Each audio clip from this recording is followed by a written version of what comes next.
So what is fertilization? What is fertilization?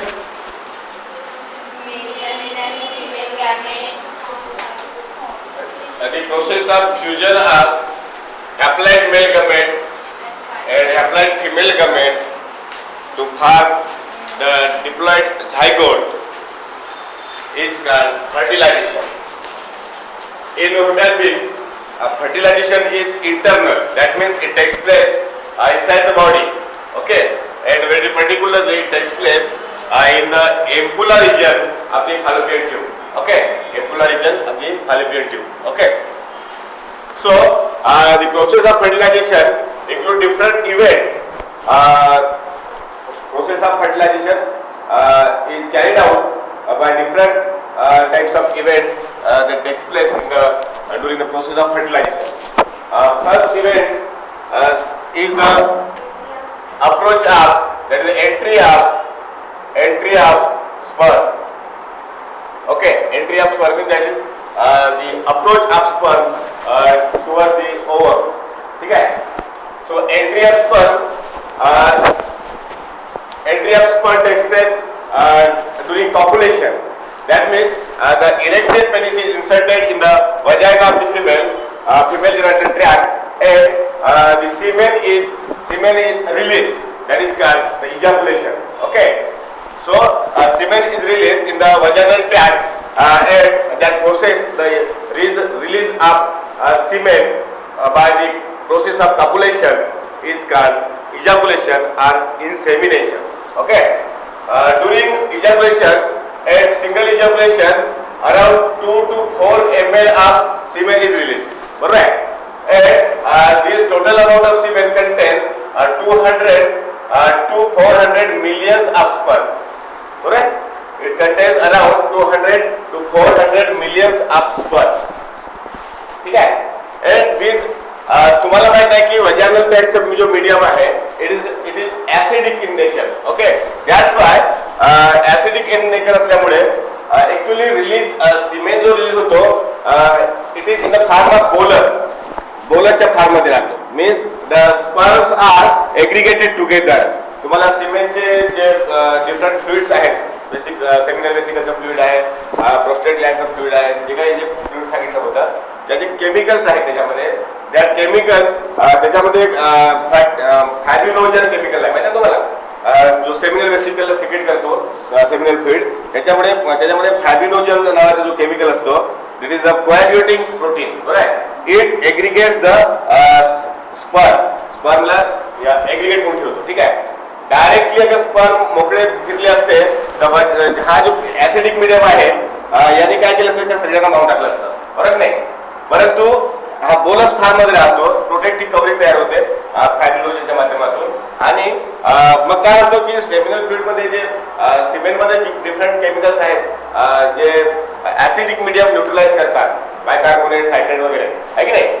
एकदा acidic मीडियमला neutralise केलं की मग जो एंटी फॅब्युलोलिसिन जो सबस्ट्रेट होता, एंटी कोॲग्युलंट, माहिती आहे तुम्हाला, तो काय करतो, याला लिसिस करतो आणि स्पर्मला रिलीज करतो. समजलं का? Okay, now what happens, around 200 to 400 millions of sperm are released in the female vaginal tract, and due to acidic medium, 50% of the sperms get died.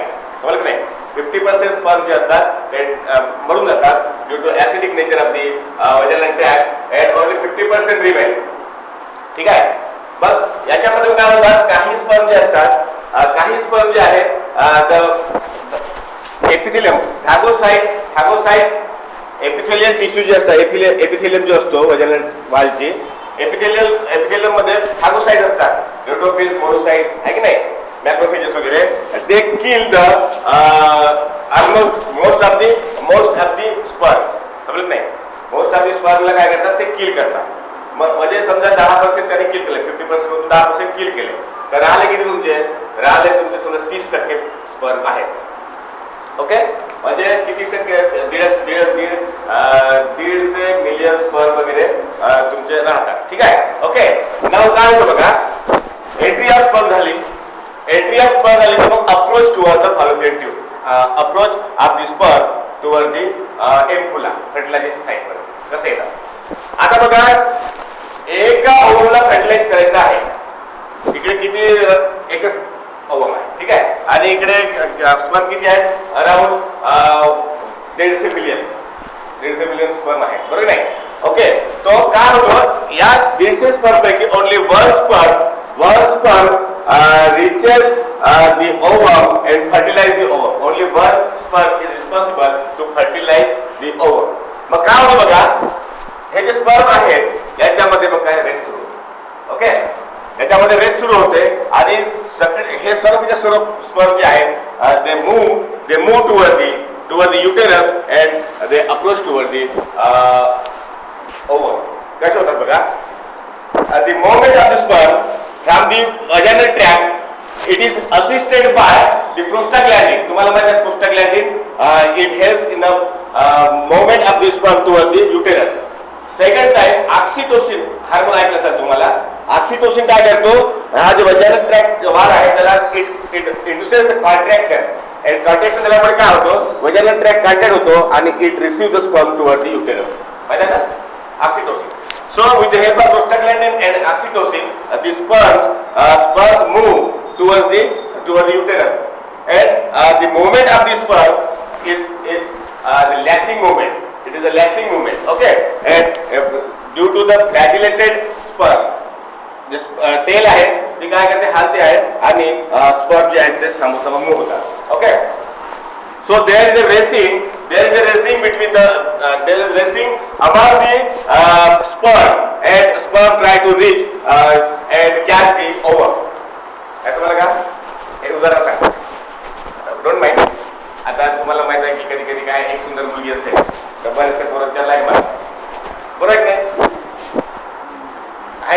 ह्या काय नाही तर काय होते की त्याच्यापैकी ती मुलगी एकाला सिलेक्ट करते, बरोबर नाही रे, बरोबर आहे ना. आपले मजनू आशिक आवारा पागल दीवाना चालले रेस करत झूमते हुए जाते, म्हणजे कैसे बिल्कुल झूमते हुए जाते हैं.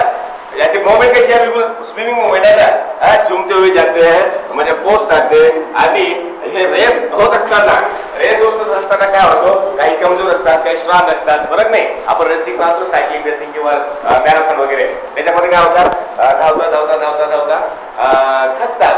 मग प्रत्येक किलोमीटर नंतर त्यांना निंबू पाणी देतात किंवा एनर्जाइज करतात, बरोबर नाही. ज्याच प्रकारे जे थकतात ते पाणी राहतात, जे स्पीडवाले आहेत रोज प्रॅक्टिस करणार आहेत ते पोहोचतात रेस पर्यंत, बरोबर आहे. तर काय होतं बघा, during their race the most of the sperm get tired, बरोबर नाही.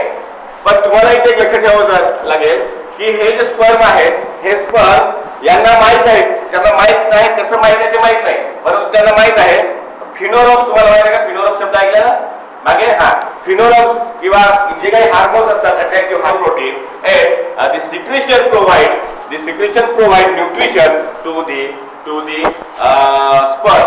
जे घेत आहेत ना तीर मारून चालेल तिकडे, तर त्यांना काय करतात, शाबासी म्हणून ते त्यांना पुन्हा घ्या, चाय पाणी घ्या, नाश्ता घ्या, निंबू पाणी प्या, पुन्हा जावा, ठीक आहे. तर काय होतो, there is a physiological maturation, that is capacitation. There is a physiological maturation of the sperm in the fallopian tube due to the secretion of the secretion of the glycoprotein by the oviduct cells of the oviduct. Okay, there is a physiological maturation. Physiology म्हणजे काय होतं माहिती आहे ना, physiology म्हणजे काय समजत, म्हणजे तंदुरुस्तपणा नाही का, एनर्जाइज करणे. That means physiological maturation of this sperm takes place in the fallopian tube by the glycoprotein secreted by the cells of the oviduct.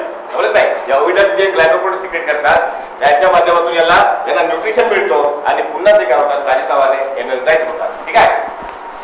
मग एनर्जाइज झालं तर काय होतं, पुन्हा त्यांच्यामध्ये जिद्द चढते आणि ते पुन्हा एकदम फास्ट धावावं लागतात, ठीक आहे. एकदम फास्ट धावावं लागतात आणि एकदम फास्ट झाल्यानंतर काय होतो, या एम्पुला पर्यंत पोहोचतात, ठीक आहे. म्हणजे फर्टिलायझेशन साइट जी आहे एम्पुला तिथपर्यंत पोहोचतात. परंतु हे होत असताना काय होतं, at the 14th day of menstrual cycle ovulation takes place at the 14th day of. आता हेच जातील समजा आणि इथे ती ओव्हम राहील नाही, याचं जाण्याचं काही अर्थ राहणार का, नाही ना, बिचारे वेस्ट झाली त्यांची एनर्जी. तर काय होतं बघा, at the 14th day of ovulation the ovum release, okay, ovum release and it is floated in the abdominal cavity and this fimbriae by their open end, काय म्हणतात त्याला, या open end of the fimbria काय म्हणतात, ostium, काय वाचत नाही, ostium. The fimbriae catch the ovum, release ovum, and ovum is conducted toward the ampulla, and it takes around 5 to 6 hours. समजलं का? याला पोहोचण्यासाठी किती वेळ लागतो? 5 ते 6 घंटे लागतात आणि पोहोचता येते. ठीक आहे. हे जाऊन पोहोचून राहते. ओव्हमची व्हायबिलिटी 24 अवर्सची आहे, म्हणजे फर्टिलायझिंग कॅपॅसिटी 24 अवर्सची आहे. Though life of ovum is 72 hours, 3 days.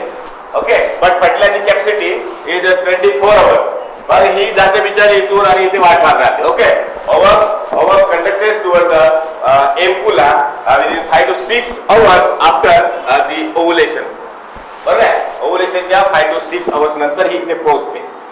ठीक आहे. पोहोचल्यानंतर हा इथून चालला आपला आशिक आणि हा सुद्धा अराउंड 7 hours मध्ये इथे पोहोचते. बिलकुल ही 6 महिने म्हणजे 6 तासात पोहोचते, हा 7 तासामध्ये तिथं पोहोचून जातो. ठीक आहे.